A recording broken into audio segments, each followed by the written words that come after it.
So welcome back to another episode of Industry's Garage.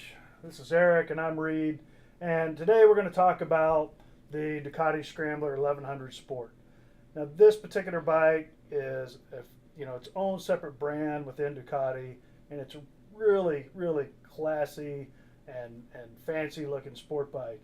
The matte finish, the yellow racing stripes just kind of set it apart.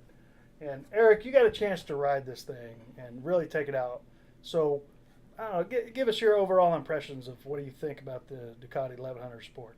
My first impression was rider position. I really like the rider position. It, to be honest, set a lot like a dirt track motorcycle. The position of the rider is more of an upright position, which was comfortable. But if you wanted to get aggressive and you wanted to lean forward on the bike, there was lots of room and the bars weren't so tall that you couldn't make that happen. Bar width was nice, a lot of leverage in the handlebar to turn the motorcycle. Foot peg position was really nice, and if you could steer with your hips, push with your feet, and the motorcycle was very responsive as far as that went. The distance from the seat to the pegs was nice. It wasn't up high at all by any sense of the word. It wasn't way out forward like a cruiser, but it wasn't way back like a sport bike.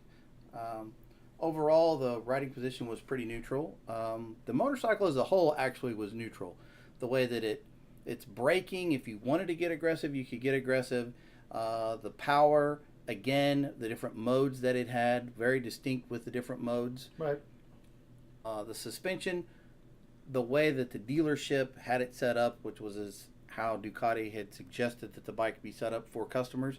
Actually, the Owens was very nice. It was firm enough to make the motorcycle turn and handle really well, but you could come across any kind of bumps in the road, even at speed, and it didn't jar the rider as far as I was concerned. You know, with your bracing background and the amount of flat track that you've ridden, as well as your sport bike racing, how would you say this setup was for somebody that would all they've done is ride in the street?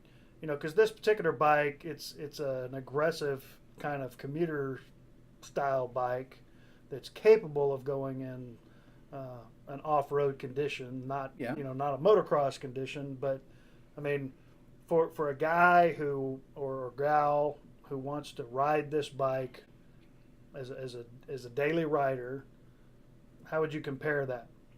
It's a very versatile motorcycle, to be honest. If you wanted to do some off-road riding, maybe not like GS type of off-road riding, but you wanted to go exploring off-road some of the wider, easy Jeep trails, if you wanted to look at following some of the fire roads, okay, that are in some of the national forests, if you found some logging roads that you wanted to ride, the motorcycle is more than capable of doing that.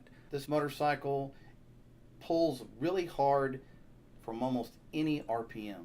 Out on some of open 2-lane roads that you'll see in some of the footage, it would accelerate fine cruising RPM. Didn't buzz your feet, didn't buzz your hands. The braking obviously is through Brembos, okay? It's got floating rotors on it. A little bit goes a long way with the braking in this motorcycle.